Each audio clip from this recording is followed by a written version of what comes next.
Today we will be discussing urinary tract infection. As the name suggests, it is the infection and inflammation of the urinary tract.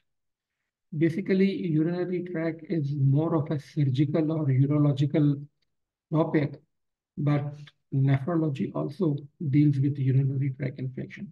So we will be discussing urinary tract infection, and I'm sure the urology section will also take this important infection.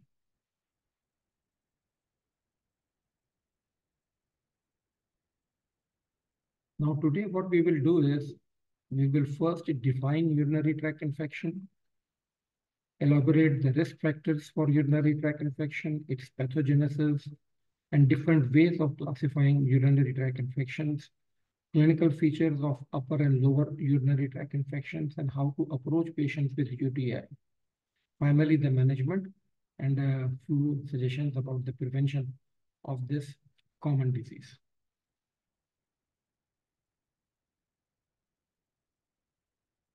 Now, usually patients of urinary tract infection present in this way. For example, a 24-year-old lady recently married presents with a high-grade fever and chills, pain in hypogastrium and left lumbar region, nausea, vomiting, increased frequency, urgency, and burning urination. These are the usual symptoms of patients with UTI. On examination, patient is anxious, sweating, restless, pulse 120, BP 100/60, and if it's a confirmed urinary tract infection, they are usually febrile with a temperature of 102. There is tenderness in the hypogastrium and lumbar region. Anemia, edema are usually negative and no other positive findings on systemic examination. The labs usually reveal hemoglobin well maintained, TLC indicating towards infection 17,000, platelet count is normal, creatinine is normal, and her urine DR is showing albumin trace, RBC 2 to 3, WBC 15 to 20, which is a strong indicator of urinary tract infection. And her pH is 7.2. She has got WBC cast, specific gravity is 1.030, suggesting dehydration. Nitrate positive, which is again a sign of urinary tract infection. Leukocyte stress is positive, is again suggestive of UTI, and sugar is nil. And finally, on the basis of this history and examination and initial investigation, urine culture is always advised and the report is awaited. This is how the patients of urinary tract infection usually present. Now, definition. Urinary tract infection is an inflammatory response of urothelium. Urothelium extends right from the urethra up till the renal calyces. It is inflammatory response of urothelium to bacterial invasion, and that is usually associated with bacteriuria and pyuria. Bacteriuria is bacteria in the urine, and pyuria is the pus in the urine. Infections of bladder and urethra are called lower UTI, whereas infection of the kidneys and ureter are called upper UTIs. The definition is quite simple. Inflammatory response of kidneys to bacterial invasion associated with bacteria and pyuria. The upper one is called upper UTI, kidneys and ureter, and the lower bladder and urethra is called lower ureter. This is the most simplified definition of UTI. Now, as I said, it is the infection of the urinary tract. Urinary tract extends from the renal pelvis, including ureter, bladder, and urethra, may it be female or male. So it is basically the infection can be anywhere in this region, right from urethra, right up to the renal calyces.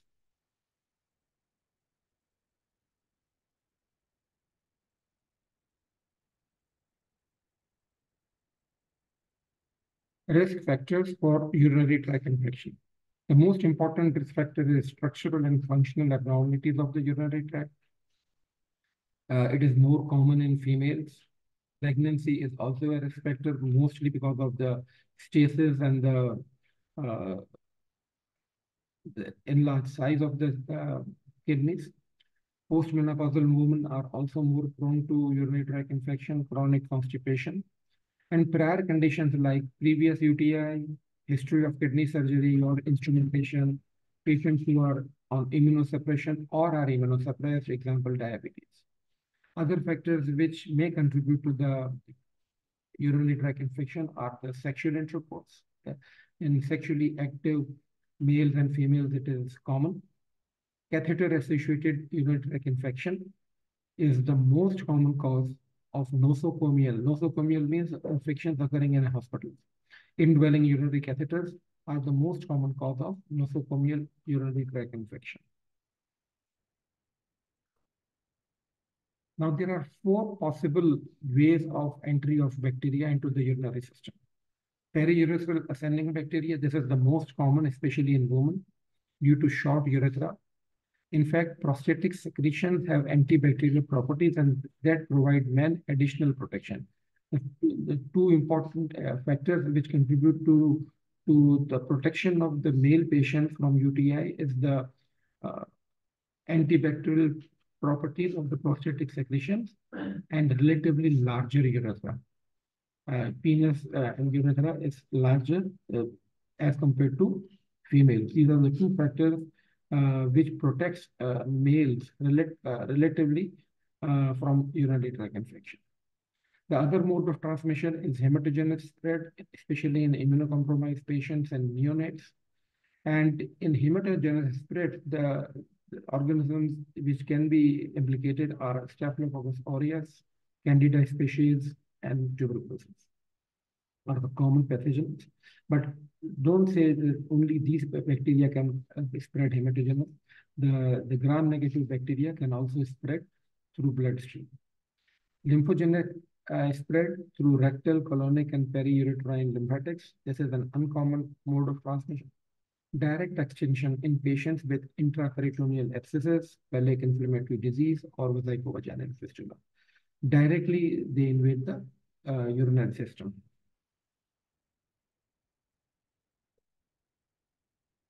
Now, the bacteria most commonly seen in patients with urinary tract infection, and that too in females, is E. coli, which is almost, some say 75, the others say 95. It is a round figure, it is more than 80%. Virulence factors aid in colonization, accession, and invasion of urinary tract. Other bacteria which can cause UTI are urease-producing bacteria like Proteus, Uroplasma uroleticum, Klebsiella, Staphylococcus saprophyticus. Enterococci, Enterococcus faecalis. These are common bacteria which are responsible for UTI. In this, you should also add Pseudomonas, which is a serious form of UTI, and fungal infections are also can contribute to UTI. Fungi, most importantly, Candida, are most common cause of fungal UTI. Staph aureus and Staph saprophyticus are usually gram-positive organisms, and most of others are gram-negative. The viruses like adenovirus, cytomegalovirus, especially in patients who are immunosuppressed, can lead to hemorrhagic cystitis and UTI. Now, this is how there is transmission of the pathogens right from here, colonization in the kidneys. It is basically a diagrammatic representation of the invasion of the urinary tract.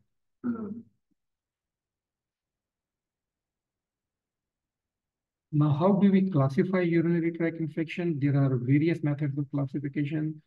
One is based on clinical presentation, other is on the site location, third is on the basis of severity, and fourth is source of infection and how frequently it occurs. These are the four methods of classification of UTI: clinical presentation, location, severity, source of infection, and frequency.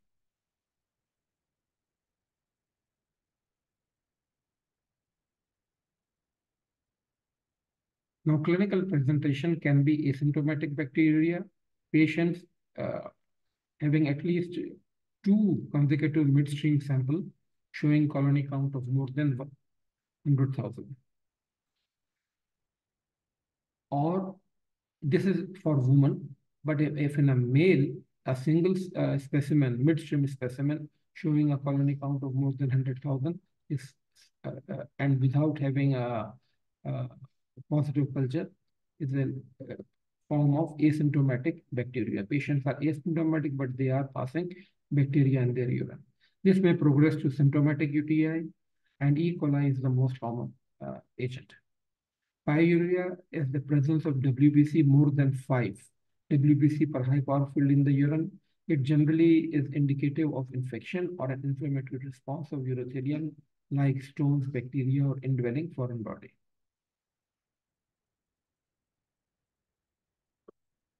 Now, the important thing is that although the patient is having pyuria, but the cultures are negative. This is an important thing which one should remember, and remember the causes of sterile pyuria.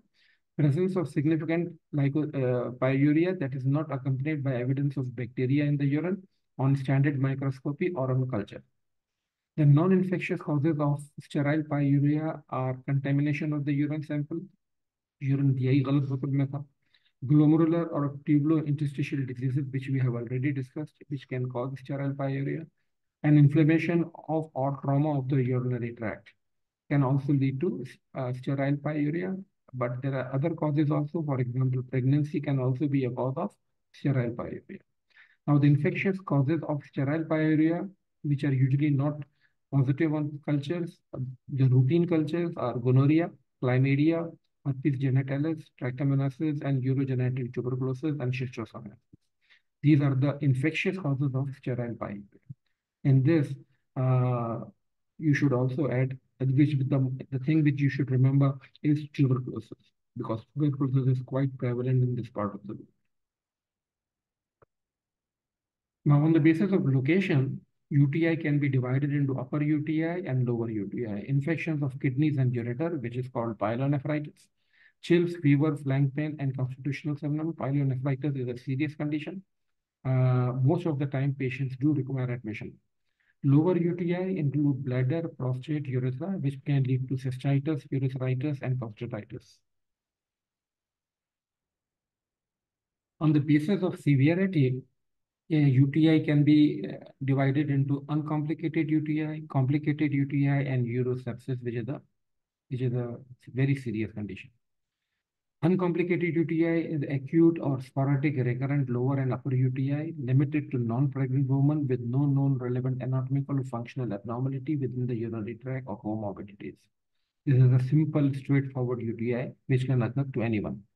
Complicated UTI, occurrence of infection in patients with abnormal structural or functional urinary tract, or both. If the functions of the kidneys are impaired, for example, patients of polycystic kidneys or patients with interstitial nephritis, wherever there is a stasis, UTI can occur. And structural abnormalities like stone, calculus, strictures, etc., can all lead to stasis of the urine and development of complicated UTI. Urosepsis is defined as a life-threatening organ dysfunction caused by dysregulated host response to infection originating in the urinary tract. Urosepsis means uh, infection which was limited to the kidneys have now spread to the blood, and through blood have gone to the different organs, and they can lead to septicemic shocks and other serious consequences.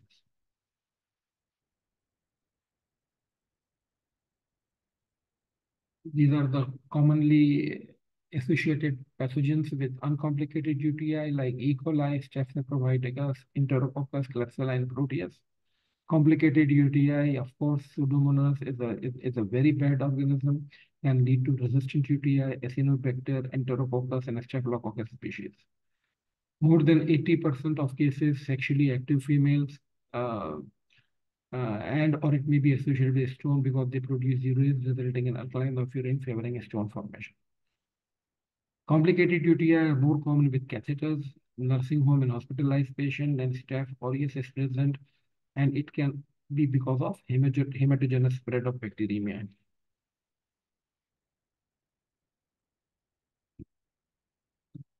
We will skip this slide. Now, on the basis of source of infection, it can be divided into two: community acquired or hospital associated or healthcare associated. Community acquired are those UTI which are acquired outside the hospital setting. And healthcare associated acquired in healthcare setting. It is very common healthcare associated infection. Nosocomial UTI related to catheter is the most common UTI which occurs in admitted patient. Urinary tract instrumentation can also contribute, but catheter-associated UTI is quite common in hospitals. And one should be very particular when someone is advancing catheterization. The physicians and surgeons are very fond of catheterizing patients without realizing that it can lead to UTI. On the basis of frequency, it can be divided into recurrent UTI. You have to remember all these definitions of recurrent UTI, relapse UTI, complicated UTI, uncomplicated UTI. They may ask you what is complicated UTI, what is uncomplicated UTI, etc. Now, recurrent UTI is defined as two uncomplicated infections within 6 months or three infections within a year, and they are usually drug susceptible. Relapsing UTI is infection due to same microorganism and is often drug resistant. Usually require urological evaluation, long-term treatment, and surgical intervention. Now we come to the clinical features of urinary tract infection. We have already described few of when I presented the case at the beginning of this lecture. These are mostly the symptoms which they present with. So let's review the clinical features. And there may be suprapubic pain, dysuria is painful or difficulty in urination, frequent urination is increased frequency of urination, urgency is unable to hold urine, has to rush to the bathroom. In infants, they may be fussy, feed poorly, or they may have fever. Elderly may show fatigue, incontinence, or may develop dementia. Symptoms not usually present are systemic signs, fever, nausea, vomiting, pain at costovertebral angle. These are the symptoms which you have to elicit and ask pretty frequently. Only then you will be able to get these symptoms. The symptoms of lower urinary tracts may be hematuria, increased frequency, urgency, suprapubic tenderness, and dysuria.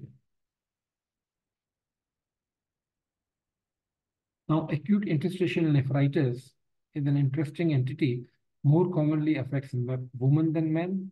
Primary mode of infection is periurethral or vaginal flora or fecal flora contamination. Patient presents with dysuria, frequency, urgency, low back pain, suprapubic pain, hematuria, and foul smelling urine. The causative agents are usually E. coli, Klebsiella, and Proteus. Risk factors for acute interstitial nephritis in diabetes, lifetime history of UTI. Long-standing history of UTI can lead to acute interstitial cystitis. It's a form of a chronic disease. Acute bacterial prostatitis, yes, again, very interesting disorder, inflammation of prostate associated with UTI. Infection results from ascending urethral infection or reflux of infected urine from bladder to the prostatic ducts. It is most common in men younger than 50 years old. You see, chronic prostatitis is common in older people, whereas acute prostatitis can occur in younger patients. Patient may present with abrupt onset of constitutional symptoms along with urinary symptoms of urgency, frequency, and dysuria. Perineal and low back pain are important features which may point towards prostatitis. Usually, patients of bacterial prostatitis, they present to the urologist or nephrologist in such a state that they have already taken multiple antibiotics, but their symptoms are not relieved. Urinary retention can occur due to swelling of the prostate. Now, chronic bacterial prostatitis is insidious onset characterized by relapse and remissions, recurrent UTI due to persistence of pathogen in the prostatic fluid, suspected man with complaints of pelvic pain or discomfort for at least 3 months, along with the lower urinary tract symptoms should be suspected of having chronic prostatitis, especially patients who are of older age group. Perineum is the most common site of pain. However, pain can occur in suprapubic region and low back or rectum. Digital rectal examination is often normal Whereas in acute prostatitis, digital rectal examination is quite painful.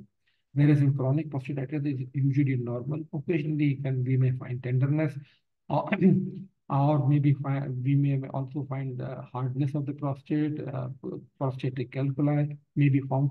But digital rectal examination is the important investigation, important urological investigation should always be performed in where it is indicated.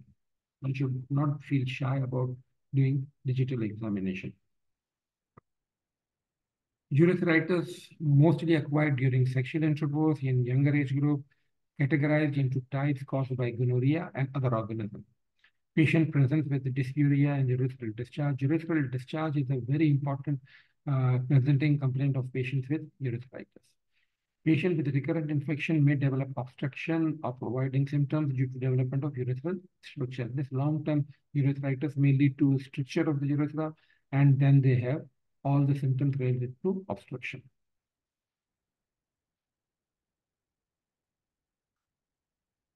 Acute urethral syndrome is a cardinal symptom of frequency and dysuria in 90% of patients with pyuria without significant bacteriuria. Common causes are vaginitis, urethritis, and prostatitis. Any patient presenting with dysuria, frequency, urgency of a long duration, they are usually labeled, and if their cultures are negative, routine cultures are negative, then differential diagnosis include vaginitis, urethritis, and prostatitis.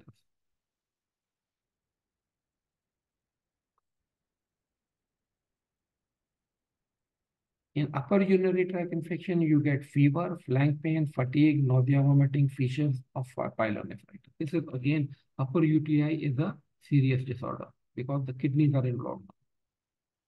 Pyelonephritis is the infection of the renal pelvis and parenchyma that is usually associated with ascending bacterial.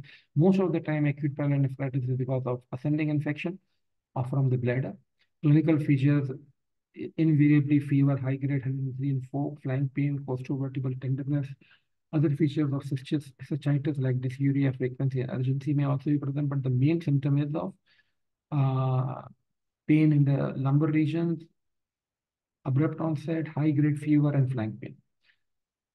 Weakness and nausea, vomiting are also quite common in patients with acute pyelonephritis. The complications of acute pyelonephritis include sepsis or septic shock, perinephric abscess, emphysematous pyelonephritis, or chronic pyelonephritis. Both of these conditions are very, very serious. Emphysematous pyelonephritis usually requires nephrectomy of the affected kidney, and chronic pyelonephritis is a disease in which the affected kidney is destroyed and its GFR is almost nil.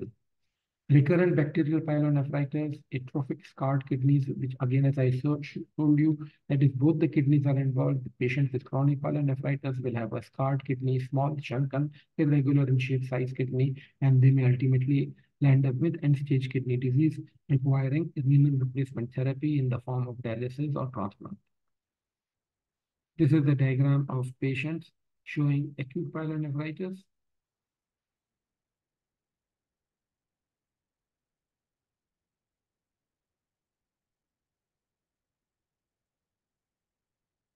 Now, genitourinary tuberculosis is also an important disease in this part of the world caused by dissemination of organisms through bloodstream or lymphatic. Urinary tuberculosis is usually disseminated through the bloodstreams. It involves kidneys, ureters, and bladder. Patients have all the symptoms of tuberculosis, including along with flank pain, hematuria, renal hypertension, and a history of recurrent UTI unresponsive to antibiotic therapy. Urine analysis may show hematuria, but sterile pyuria is the feature. Proteinuria can also be present. And on microbiology, we may find acid fast bacterium staining, and PCR and culture are usually performed. But the results are available after 6 weeks for tuberculosis. So if there is a strong suspicion of tuberculosis, once the culture are sent, one may start empirical anti-tuberculosis therapy. Imaging technique used for a diagnosis of genitourinary tuberculosis, the CT and IV urography, and maybe cystoscopy can also be done. This is a classical kidney with granulomas, tuberculous granulomas all over. Biopsy report of a kidney, almost destroyed kidney. This kidney is almost gone, and this kidney also has got tuberculous granulomas in it.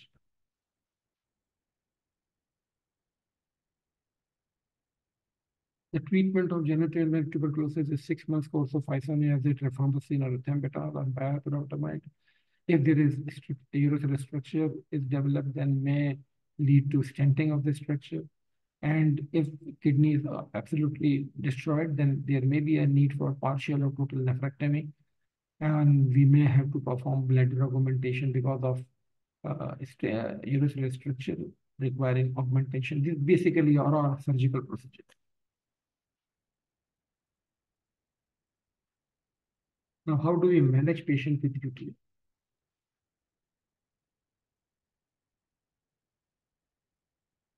Approach should be symptomatic, uncomplicated cases of UTI are diagnosed clinically. They are diagnosed clinically, but you have to have evidence of infection in the form of urine analysis and culture.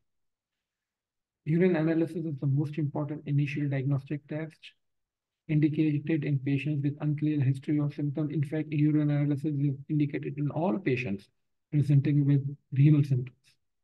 Positive urine analysis will show pyuria and bacteriuria. Don't initiate treatment. Here they have written initiate treatment, but it is advisable not to initiate treatment in patients with pyuria and bacteria because there are conditions in which there is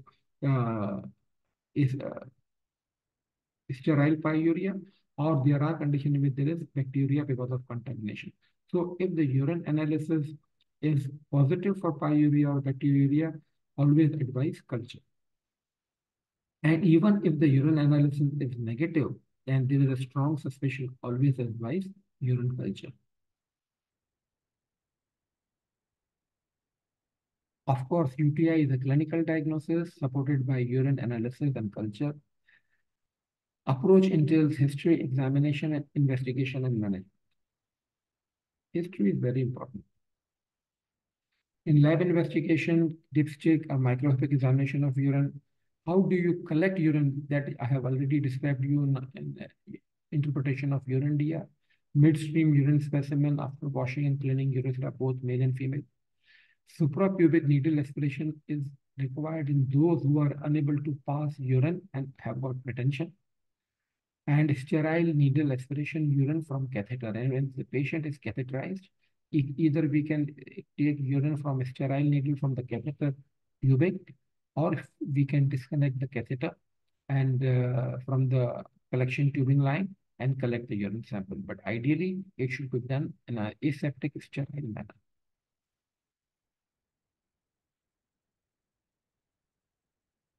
And urinary analysis findings usually show WBC more than 5, leukocyte esterases is positive, but it may also be negative. Nitrates are positive when indicate convert nitrates to nitrite, most probably urine-producing bacteria like E. coli. We may find leukocyte cast, WBC cast, which may indicate pyelonephritis, because whenever the WBC casts are present, it always indicates that the infection is upstairs in the kidney. pH is usually alkaline, more than 8 indicate. You see, bacteria grow rapidly in alkaline urine, and that is one of the reasons why patients with calculus disease have UTI. And presence of squamous epithelial cells on urinary findings suggests toward contamination. Urine culture. Any patient presenting with symptoms and signs of UTI should have a urine culture. Suspicion of complicated UTI or uncomplicated UTI. Suspicion of pyelonephritis or urosepsis, yes, culture becomes mandatory. History of recurrent UTI, you have to perform culture to identify the organism and give antibiotic accordingly. Anatomic and functional abnormalities. Patients with anatomic and functional abnormalities of the urinary tract will also need urine culture. Interpretation is significant bacteriuria defined as more than 100,000 colony forming units. per ml in a clean catch specimen. I'm sure you must be knowing what is clean catch specimen.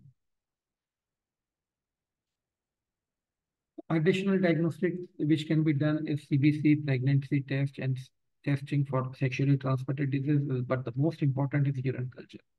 In imaging technique, we can do CT, abdomen, and pelvis with and without contrast, ultrasound, KUB, voiding, cystourography, uh, to exclude lower urinary tract infection because of stricture, and retrograde cystography. And nowadays, we used to call it maturating cystourias, where our patient was given dye and advised to mature it, and then we used to take pictures, X-ray films. Asymptomatic bacteriuria, the diagnostic evaluation include it is defined as a midstream sample of urine, bacterial growth of more than 100,000 on 2 consecutive samples in woman or 1 in man. In a single catheterized patient, as low as 10 raised to power 2 is also diagnosis of abacterial pyorrhea in both men and women. In men, digital rectal examination has to be performed to investigate possibility of prostatic disease, especially chronic prostatitis. Pregnancy, as I told you, is also an important cause of abacterial pyorrhea. It is also an important cause of sterile pyorrhea. It increases the risk of acquiring complicated UTI. All women should be offered screening test before booking. Pregnant women with a history of recurrent UTI should have a monthly urine culture, should undergo imaging if urinary tract of pregnancy to evaluate structural disease. And there are many antibiotics which can be used in females, but remember, certain antibiotics are harmful to the fetus as well and have to be avoided, especially cephalosporin. So amoxicillin is a drug of choice. Nitrofurantoin can also be used provided the kidney functions are stable. Tetracycline and quinolones should be avoided. In fact, cephalosporin should also be avoided. In preschool and school children, school girls, possibility of vaginal urinary reflux should always be suspected. This is also a surgical condition, should be investigated because it can lead to renal scarring in future. In general population, common conditions in elderly may cause renal damage and obstructive uropathy or reflux. High incidence is in diabetic patients, and usually there is no need to treat unless the patient is symptomatic. Only then one has to treat abacterial pyuria and bacteriuria. Instrumentation of genitourinary tract should be avoided in patients with asymptomatic bacteriuria. Instrumentation should be done under cover of prophylactic antibiotic. In fact, instrumentation should be done in a sterile, non-touch technique.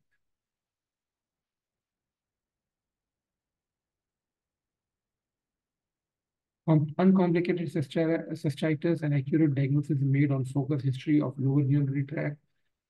Symptoms of irritative voiding is like dysuria, frequency and urgency, and absence of vaginal discharge or irritation. Urine analysis reveals WBC in the urine, hematuria may be present.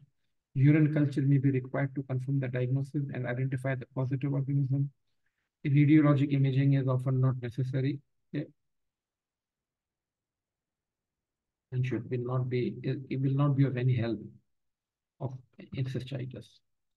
In mild to moderate cases, we can give symptomatic treatment like fosfomycin, but here I would like to tell you that fosfomycin, although it's a good antibiotic, only those antibiotics should be used which have good concentration in the urine, and unfortunately fosfomycin does not attain good concentration in the urine. Other antibiotics, especially nitrofurantoin, is very good. It's a first-line treatment, provided the kidney functions are okay. Otherwise, nitrofurantoin is a nephrotoxic drug.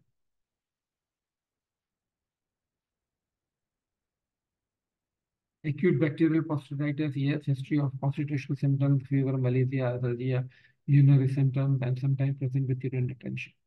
Digital rectal examination reveal, in fact, it is a difficult examination in patients with acute bacterial prostatitis, may reveal tender and large glands, but it is contraindicated in acute onset because it can lead to dissemination of the disease.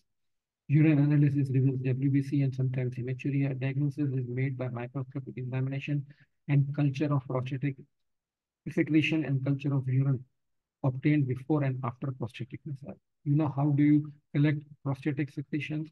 You do a prostatic massage, put a finger into the prostate and massage it slowly. There will be secretions coming from the urethra, and those need to be cultured. PSA levels are elevated in about 60% of cases of acute bacterial prostatitis and is of no significant value. PSA should only be done once the patient's disease is controlled, which correlates with clinical microbiological improvement. Yes, it does have a prognostic value, significance.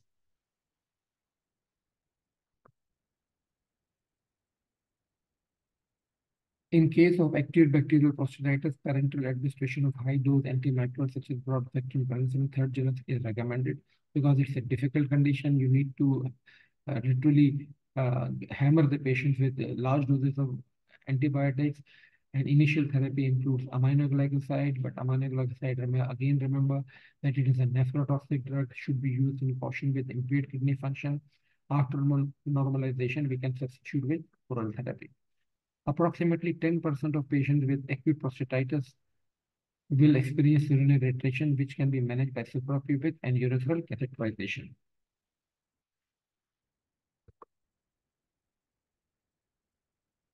Urethritis is a quite common disease in sexually active males and females based on the presence of any of the following criteria: mucoid or purulent discharge in perurethra, positive leukocyte esterase test on first white urine, and methylene blue stain of urethral secretion demonstrating inflammation.